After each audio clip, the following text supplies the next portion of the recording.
Hello everyone, welcome to my channel complete Shiksha. दोस्तों, इस video में हम लोग कुछ क्वेश्चंस के सेट लगाने वाले हैं जो कि आपके बिहार दरोगा मेंस एग्जाम या फिर कोई भी वनडे कॉम्पिटिटिव एग्जाम की यदि आप तैयारी करते हैं तो उसके लिए ये बहुत ही इंपॉर्टेंट होने वाला है, क्योंकि हमने यहाँ पर जितना भी क्वेश्चंस लिया है वो सिलेक्टेड और अच्छे लेवल के हैं। तो इसलिए हम स्टार्ट करते हैं अपने पहले क्वेश्चन को। तो हमारा यहाँ पहला क्वेश्चन है, शिमला समझौता किस वर्ष में हुआ था? इसका सही आंसर है ऑप्शन नंबर सी, 1972 में। 2 जुलाई 1972 में शिमला समझौता भारत और पाकिस्तान के बीच में हुआ था। अदर ऑप्शंस की बात कर ले तो 1980 ईस्वी में क्या हुआ था? 1980 में 6 और बैंकों का राष्ट्रीयकरण किया गया था और 1980 में कांग्रेस भी अपनी सत्ता में वापस आई थी, क्योंकि 1980 से पहले उनकी जो सत्ता थी छीन ली गई थी, तो 1980 में उनकी वापसी हुई थी। और अदर ऑप्शन है यहाँ पर 1956। तो 1956 में क्या हुआ था? भारत को पहला परमाणु रिएक्टर जो अप्सरा बना था, तो वो बना था कब? 1956 में। भारत के पास पहला अपना परमाणु रिएक्टर बना था 1956 में। और 1965 में भारत पाक युद्ध हुआ था। तो ये आप सभी को पता है कि 1965 में भारत पाक युद्ध हुआ था। नेक्स्ट क्वेश्चन देख लेते हैं। नेक्स्ट क्वेश्चन है, भारतीय संविधान में मौलिक कर्तव्यों की संख्या कितनी है? तो इसका सही आंसर हो जाएगा ऑप्शन नंबर बी, 11। वर्तमान समय में भारतीय संविधान में जो मौलिक कर्तव्यों की जो संख्या है वो कितनी है? 11 है।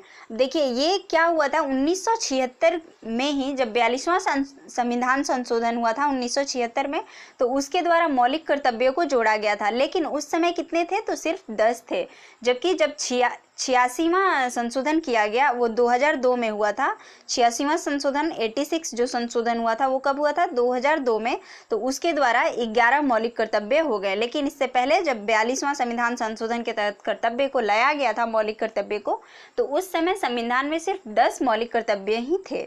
और इसको 2002 में जब 86वां संविधान संशोधन हुआ तो 11 हो गए मौलिक कर्तव्य, एक बढ़ गया।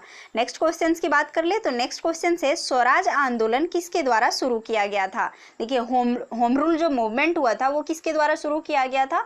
तो ये शुरू किया गया था एनी बेसेंट के द्वारा। सही आंसर हो जाएगा option number A, Annie Besant के द्वारा शुरू किया गया था। और कब हुआ था ये शुरू? तो 1916 से लेकर के 1918 के बीच में ये 2 साल तक चला था। जो स्वराज आंदोलन, होम रूल मूवमेंट जो हुआ था वो कब से कब तक चला था? तो 1916 से लेकर 1918 के बीच में 2 सालों तक के लिए चला था। अब देखिए, थियोसॉफिकल सोसाइटी की स्थापना किसके द्वारा किया गया था? तो यहाँ पर ऑप्शन में है हेलेना ब्लावत्स्की, जिनके द्वारा क्या किया गया था? थियोसॉफिकल सोसाइटी की स्थापना की गई थी 1875 ईस्वी में। तो आप इसे भी याद रखेंगे, ये भी आपके एग्जाम के पॉइंट ऑफ व्यू से इंपॉर्टेंट है, तो इसलिए हमने बता दिया। नेक्स्ट क्वेश्चन की बात कर ले तो नेक्स्ट क्वेश्चन है, अमीर खुसरो किसके दरबारी कवि थे? अमीर खुसरो किसके दरबारी कवि थे? तो यहाँ सही आंसर हो जाएगा option number C, Alauddin Khilji, जो कि खिलजी वंश के दूसरे शासक थे, अलाउद्दीन खिलजी, जिनके दरबार में थे अमीर खुसरो। और अमीर खुसरो की बात कर ले तो अमीर खुसरो को हिंद तोता के नाम से भी जाना जाता है। अदर ऑप्शंस की बात करें तो यहाँ पर इब्राहिम लोदी है। इब्राहिम लोदी जो कि सिकंदर लोदी का पुत्र था और लोदी वंश का अंतिम शासक भी था। कौन? इब्राहिम लोदी। लोदी वंश का अंतिम शासक इब्राहिम लोदी था और ये किसके पुत्र थे? तो सिकंदर लोदी के पुत्र थे। और यहाँ पर देखिए, हुमायूं है। हुमायूं को किस नाम से जाना जाता है? तो नासिरुद्दीन मोहम्मद के नाम से भी हुमायूं को जाना जाता है। किस नाम से? नासिरुद्दीन मोहम्मद, जो कि मुगल सम्राट के दूसरे शासक थे। इनके पिताजी की बात करें जो बाबर थे, मुगल वंश के संस्थापक जो कि बाबर थे, और वो हुमायूं के पिता भी थे। तो यहाँ पर बाबर की भी बात हो गई। नेक्स्ट क्वेश्चन देख लेते हैं। नेक्स्ट क्वेश्चन है, बुद्ध ने अपना पहला उपदेश कहाँ दिया था? तो बुद्ध के द्वारा जो अपना पहला उपदेश दिया गया था वो कहाँ दिया गया था? वाराणसी के सारनाथ में दिया गया था पहला उपदेश। और उन्होंने अपने भाषा जो चुना था, जो उपदेश की जो उनकी भाषा थी वो कैसी थी? पाली भाषा में उन्होंने अपना ज़्यादा उपदेश को दिया था। किस भाषा में? पाली भाषा में। और देखिए, सांची में जो है वो बुद्ध की स्तूप है, बौद्ध स्तूप जो है वो सांची में स्थित है। और गया में जो था वो बुद्ध को ज्ञान की प्राप्ति हुई थी। बुद्ध गया में ही बुद्ध को ज्ञान की प्राप्ति हुई थी। नेक्स्ट क्वेश्चन की बात कर ले, यहाँ पर अंतिम मुगल शासक कौन था? यहाँ पर क्वेश्चन किया गया है कि अंतिम जो मुगल शासक था वो कौन था? तो सही आंसर हो जाएगा option number D, Bahadur Shah द्वितीय। बहादुर शाह द्वितीय जो था वो मुगल अंतिम मुगल शासक था जिन्होंने कब से कब तक इसका जो शासन था, तो 1837 से लेकर 1857 तक था। कब से कब तक? 37 से 57 तक था। 1837 से 1857 तक बहादुर शाह द्वितीय जो था वो शासन किया था और फिर उन्हें अंग्रेजों के द्वारा हटा दिया गया था। अब 1857 के भारतीय जो विद्रोह हुआ था, जिसमें कि बर्मा जो कि वर्तमान समय में म्यांमार है में निर्वासित कर दिया गया था। इनको क्या कर दिया गया था? निर्वासित निकाल दिया गया था। किसको? बहादुर शाह द्वितीय, जो कि अंतिम शासक रहे किसके? मुगल वंश के। नेक्स्ट क्वेश्चन की बात कर ले तो नेक्स्ट क्वेश्चन से यहाँ पर लैप्स के सिद्धांत के तहत किस राज्य का सबसे पहले कब्जा हुआ था?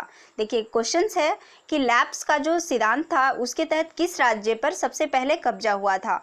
तो लैप्स का जो सिद्धांत था किस राज्य पर हुआ था सबसे पहले? तो सतारा जो कि महाराष्ट्र में है। वर्तमान समय में जो सतारा है वो महाराष्ट्र राज्य में है और जिस पर कि सबसे पहले अंग्रेजों ने कब्जा किया था। कब किया था? 1848 ईस्वी में, जिसको कि इस लैप्स का सिद्धांत, जिसको डॉक्ट्राइन ऑफ लैप्स के तहत, जो डॉक्ट्राइन ऑफ लैप्स एक नीति था जिसको ईस्ट इंडिया कंपनी ने ये नीति को लागू किया था और इसके तहत सबसे पहले सतारा को अपनाया था। इस नीति में क्या था? डॉक्ट्राइन ऑफ लैप्स जो था, जो कि इसका जो उस समय जो गवर्नर जनरल था लॉर्ड डलहौजी के द्वारा ही ये नीति लाया गया था और ये इसको हिंदी में बोले तो हड़प नीति भी यही था। इसमें क्या था कि इस नीति के तहत जितने भी भारतीय क्षेत्र थे और उसके यदि कोई भी पुत्र नहीं है, जितने भी राजा थे और उनके कोई पुत्र नहीं हुए, तो उनका जो रखवाली करने वाले जो पुत्र हैं ही नहीं, उनकी कोई संतान नहीं हुई, तो वो अंग्रेजों के द्वारा क्या क्या कर लिया जाता था? तो हड़प लिया जाता था। तो यही था डॉक्ट्राइन ऑफ लैप्स का सिद्धांत और इसको हम लोग हड़प नीति के नाम से भी जानते हैं। तो सबसे पहले सतारा को उन्होंने हड़प लिया था। कब? 1848 ईस्वी में। और ये जो डॉक्ट्राइन ऑफ लैप्स का जो सिद्धांत था वो गवर्नर जनरल लॉर्ड डलहौजी के द्वारा ही स्टार्ट किया गया था। और 1849 में संबलपुर को और फिर झांसी को 1853 में और नागपुर को 1854 में इसको क्या कर लिया गया था? हड़प लिया गया था। तो आप इसे याद रखेंगे कि सबसे पहले सतारा को हड़प लिया गया था। नेक्स्ट क्वेश्चन की बात कर ले यहाँ पर। नेक्स्ट क्वेश्चन है निम्नलिखित में से कौन सा भारत की संसद का हिस्सा है? क्वेश्चन है निम्नलिखित में से कौन सा भारत की संसद का हिस्सा है? मतलब भारत की जो संसद है उसमें क्या क्या अंग होता है?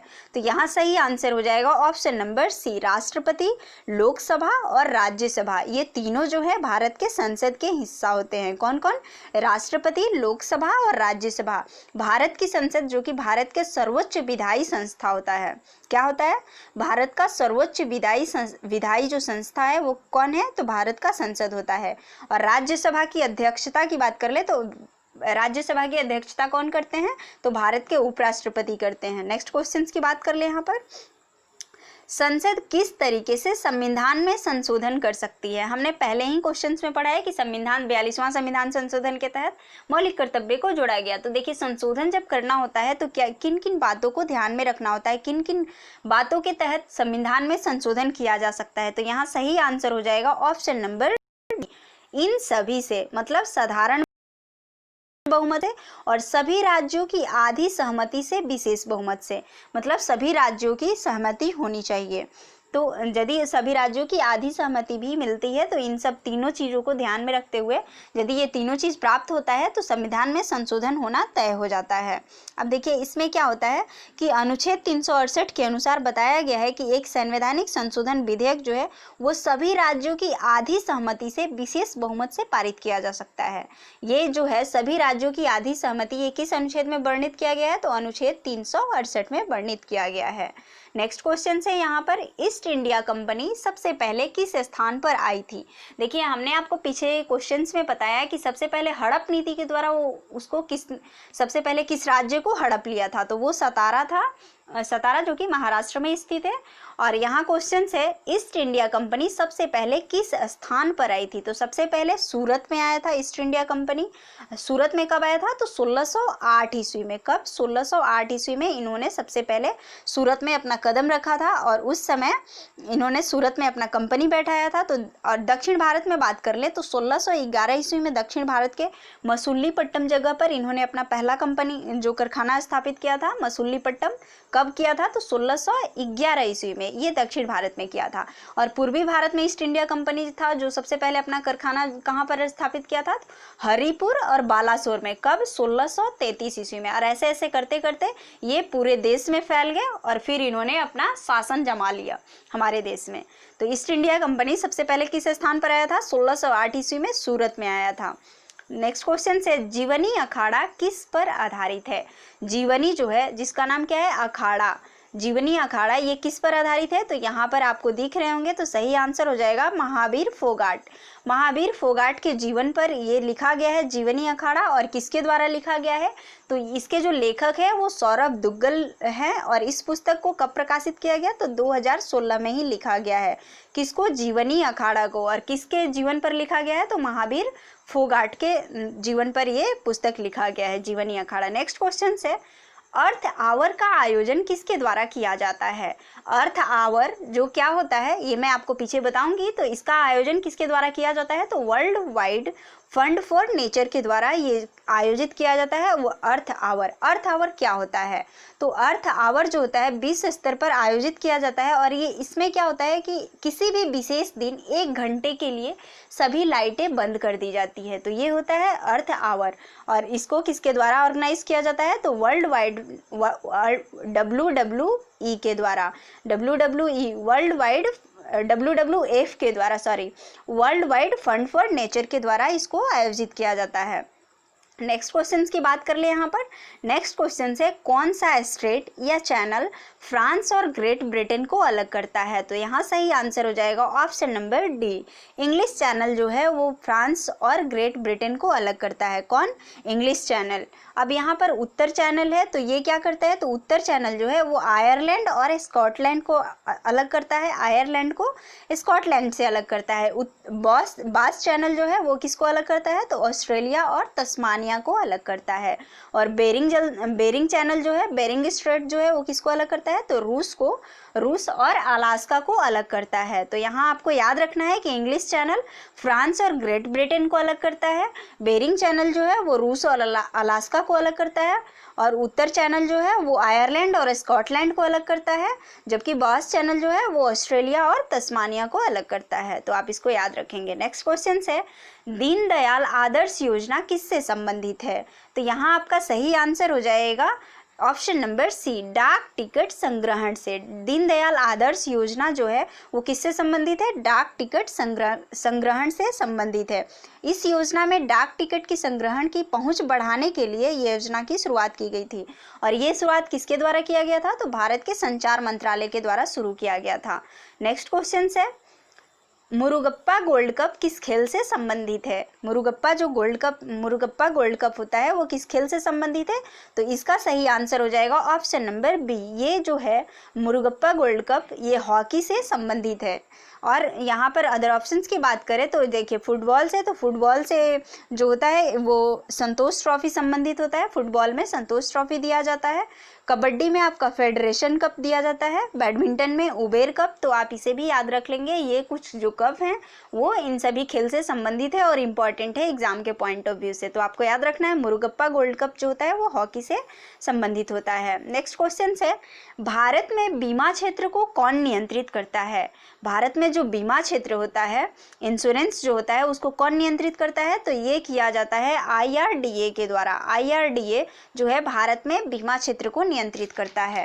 अब देखिए, IRDA भारत में जो बीमा क्षेत्र होता है, बीमा नियामक एवं विकास प्राधिकरण, जिसको इंग्लिश में शॉर्ट में IRDA कहते हैं, इसके द्वारा नियंत्रित किया जाता है। अब IRDA का गठन कब हुआ है? तो IRDA का गठन 19 अप्रैल 2000 को किया गया है। कब? 19 अप्रैल 2000 को किया गया है। भारतीय संसद के एक अधिनियम के द्वारा इसको किया गया। जो अधिनियम था वो 1999 ईस्वी में ही पारित हुआ था, आया था, जिसके द्वारा कि IRDA का गठन हुआ था 2000 में। नेक्स्ट यहाँ देखिए RBI है, तो RBI जो कि किस चीज़ को रेगुलेट करता है, किस चीज़ को नियंत्रित करता है? तो मुद्रास्फीति को नियंत्रित करता है RBI के द्वारा। जो भारतीय रिजर्व बैंक है वो मुद्रास्फीति को नियंत्रित करता है। और PFRDA जो है, ये जो है पेंशन नियामक होता है, ये पेंशन को रेगुलेट करता है, नियंत्रित करता है। और सेबी जो है, सेबी के बारे में आप सभी जानते हैं कि ये बाजार को नियंत्रित करता है, प्रतिभूति बाजार को। नेक्स्ट क्वेश्चन की बात कर ले। नेक्स्ट क्वेश्चन है यहाँ पर, कावेरी नदी की सहायक नदियाँ निम्नलिखित में से कौन सी है? तो यहाँ आपका सही आंसर हो जाएगा ऑप्शन नंबर डी, भवानी नदी। भवानी नदी जो है वो कावेरी नदी की सहायक नदी है। अब इसके बारे में बात करते हैं। तो सहायक नदियाँ जो कावेरी की होती है, हेमायती, काबिनी और भवानी, ये 3 नदियाँ हैं। कावेरी नदी जो कि कर्नाटक राज्य से निकलती है और तमिलनाडु राज्य से भी होकर ये गुजरती है। कावेरी जो है गोदावरी और कृष्णा नदी के बाद दक्षिण भारत की तीसरी सबसे बड़ी नदी है। तो आपको याद रखना है कि ये दक्षिण भारत की नदी है और गोदावरी, कृष्णा और ये कावेरी, ये तीनों जो हैं वो दक्षिण भारत की नदियां हैं। नेक्स्ट क्वेश्चन की बात कर ले, क्लाउड कंप्यूटिंग क्या है? तो क्लाउड कंप्यूटिंग क्या होता है? ये एक सर्विस है। इसमें आपको क्या होता है कि आप फ्री में अपना डेटा को स्टोर कर सकते हैं। ये आपको आपका डाटा सुरक्षित स्टोर करने का आपको सर्विस देता है, इसलिए ये जो है क्लाउड कंप्यूटिंग क्या है? एक सर्विस है। तो नहीं ये प्रोग्राम है, नहीं हार्डवेयर है, नहीं सॉफ्टवेयर है। ये क्या है? क्लाउड कंप्यूटिंग, ये एक सर्विस है। नेक्स्ट क्वेश्चन की बात कर ले यहाँ पर। नेक्स्ट क्वेश्चन है, राष्ट्रीय विज्ञान दिवस किस दिन मनाया जाता है? तो राष्ट्रीय विज्ञान दिवस पूरे भारत में 28 फरवरी को मनाया जाता है। और ये 28 फरवरी को क्यों मनाया जाता है? तो हर साल 28 फरवरी को जो सीवी रमन थे, उन्होंने अपना रमन इफेक्ट को 1928 ईस्वी में 28 फरवरी के दिन ही मतलब किया था, खोज की थी रमन प्रभाव का। तो उसको ही यादगार बनाने के लिए हर साल 28 फरवरी को राष्ट्रीय विज्ञान दिवस के रूप में हम लोग मनाते हैं। नेक्स्ट क्वेश्चन की बात कर ले। नेक्स्ट एंड लास्ट क्वेश्चन से आपका, पहला ओलंपिक खेल कहाँ आयोजित किया गया था? तो इसका सही आंसर हो जाएगा ऑप्शन नंबर डी, यूनान में। सबसे पहला ओलंपिक खेल हुआ था वो कहाँ पर हुआ था? ग्रीस के एथेंस में हुआ था, जो कि किस में है? तो यूनान में है। तो आपको याद रखना है पहला ओलंपिक खेल कब हुआ था? तो 1896 ईस्वी में हुआ था। और कहाँ हुआ था? तो यूनान में, ग्रीस के एथेंस यूनान में हुआ था। तो आज के लिए बस इतना ही। आपको हमारी यदि वीडियोस अच्छी लगती है तो आप इसे लाइक करें और आप हमारे चैनल पर नए हैं तो आप इसे सब्सक्राइब भी कर लें ऐसे ही वीडियोस को देखने के लिए। Thank you.